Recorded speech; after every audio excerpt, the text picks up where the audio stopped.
এভাবে যে ভাত রান্না করা যায় এটা আমি আসলে সত্যি বলতে আমি কখনো দেখিও নাই, শুনিও নাই। এই জীবনে প্রথম খাইতে যাবো আজকে। তো প্রথমে এটা কোনো বিরিয়ানিও না বা কাচ্চিও না, খিচুড়িও না। এটা হচ্ছে মুন্সিগঞ্জের নাকি সবচেয়ে জনপ্রিয় খাবার। সপ্তাহ ২-৩ দিন না হলে নাকি তাদের চলে না। তো এইভাবে তারা রান্না করে খায় ভাত। তো প্রথমে এটা হচ্ছে সিদ্ধ করা, যে চাল দিয়ে ভাত রান্না করা ওই চাল দিয়ে রান্না করে। তো যেভাবে ভাত রান্না করে সে ঠিক সেভাবে, শুধু একটু প্রসেসিংটা আলাদা। প্রথম প্রসেসিং হচ্ছে কি খিচুড়ি বা বিরিয়ানি যেভাবে রান্না করা হয় ওইভাবে করবেন। তারপর হচ্ছে ভালো বেশি করে পানি দেওয়া লাগে। আর সবচেয়ে ইম্পর্টেন্ট দুইটা জিনিস, আর আমার ননদ কি করছে, পেঁয়াজের কালারটা একটু বেশি করে ফেলছে ভুলে। যাক, এখন লবণ দেওয়ার পালে লবণ দিতেছে। লবণ দেওয়ার পরে তারপর হচ্ছে কিছুক্ষণ ঢাকনা দিয়ে দিবে। তারপর ঢাকনা থেকে এভাবে বুট বুট মানে মানে কি জানি, আচ্ছা যেটা হোক, তারপর হচ্ছে আলু দিয়ে দিবেন। আলুকে এভাবে সাইজ করে কেটে নেবেন। বেশি চিকন হলে আবার ভালো লাগবে না খাইতে, একটু মোটা মোটা করে দিবেন যাতে সিদ্ধ হয়, তবে আস্তে আস্তে থাকে, খাইতেও ভালো লাগবে, দেখতেও ভালো লাগবে।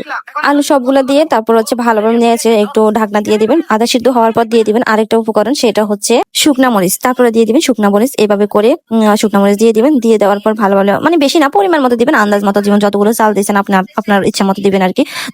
যতটা দেওয়া প্রয়োজন, এর বেশি দিলে আবার ভালো লাগবে না, আবার কম হলেও ভালো লাগবে না। যতটা দরকার ততটাই দিয়ে দিবেন। তো যখন মরিচ দেওয়ার পর মানে অন্যরকম একটা ফ্লেভার আসতেছিল, ভালোই লাগতেছিল। আর একটু মনে মনে ভাবতেছে আসলে কি খাইতে পারবো নাকি কি জানি কেমন হবে। এখন আমাদের শেষ পর্যায়ে মানে হয়ে যাবে এমন পর্যায়ে চলে আসছে। একটু নেড়ে ছেড়ে ভালোভাবে দিন যাতে নিচে না লেগে যায়। আর যতবারে ঢাকনা সরাই দিচ্ছে ততবারে একটু ভালো স্মেল লাগতেছিল, ভালোই লাগতেছিল।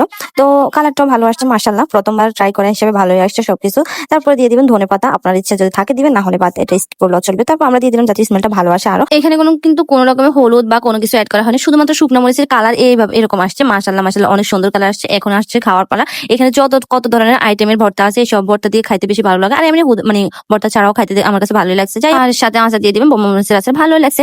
জীবনের প্রথম খাইলাম, ভালো লাগছে আমার কাছে।